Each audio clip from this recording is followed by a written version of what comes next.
Hey, Dr. Aziz here, and today I want to share something with you that you might not like. In fact, I didn't want this to be true either, but the more I've been studying it over the last decade, the more I'm absolutely certain that this is true. And you know what it is? It's that social anxiety makes other people uncomfortable. It's the thing I don't want to say, right? Because so much of what I teach is like, look, we got to accept ourselves. It's okay to be anxious. And I absolutely believe that. We have to be able to internalize that belief that it's okay for us to feel however we're feeling, whether we're nervous or anxious or socially anxious or shy. But there's a truth element that when we're really wound up and socially anxious and awkward, it makes other people feel that way too. But here's what I want to share with you. It's not all bad news. It's not like, oh God, now I need to hide in a hole because I can't interact with anyone because I make them anxious. No, that's not what I'm saying here.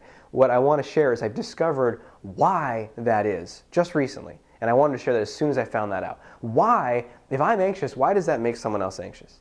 Well, there's actually probably many answers to it. Probably some sort of, we pick up on body language, subtle signals, energetic things, cadences in speech, all that stuff. But I'm not going to go into that now.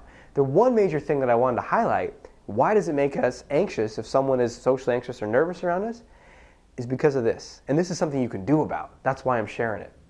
That when you're feeling shy and anxious, you are hesitating and you're looking to the other person to determine the interaction. You're looking to them to determine what to talk about, what to say, how much of yourself that you should share.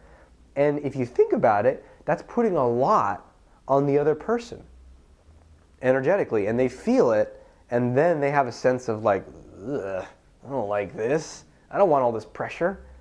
You know, versus if you're more confident in yourself, you're just sharing what you'd like to share. You're asking them questions that you want to know about. You're just saying things spontaneously. And there's no lean or demand on them to determine how the conversation goes. I'll give you an example so you really see how this plays out. Have you ever been with someone and the two of you are hanging out and it's dinner time and you want to find out where you're going to go eat?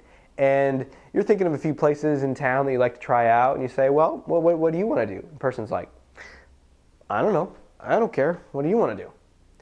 And then you say, well, I could go to this place, this Mexican place, or this Chinese place, or this pizza place. I mean, I'm open to anything. Those three sound good to me. What do you want? Oh, I don't know. Whatever you want. At some points, it gets kind of annoying, doesn't it? When someone will not take any ownership for what they want, and that they're putting that all on you.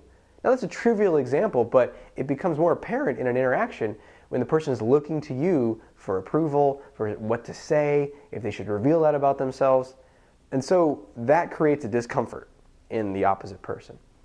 And so if you're struggling with shyness and social anxiety, I mean, there's so many different ways you can approach this, and I encourage you to check out the website and any of the products I have to help you break through some of the challenges. But this is one tidbit can help you, is you need to start focusing more in on what you want and saying what you want to say, asking questions. Stop looking to them and for their approval to determine what you should do. And you might have heard this before, you might already want to do this, but this might just be a little bit of a kick in the rear to get you to say, you know what, when I'm waiting and looking for them, not only am I feeling anxious, but it's actually going to make this whole situation worse. It's going to make them more anxious. So I strongly encourage you to start building up your conversation skills by just taking ownership, saying what you want to say, asking a question that you're curious about, just blurting something because it's interesting to you and not looking to them so much to guide and take control and giving up your responsibility and power to the other person. It's very uncomfortable to receive that.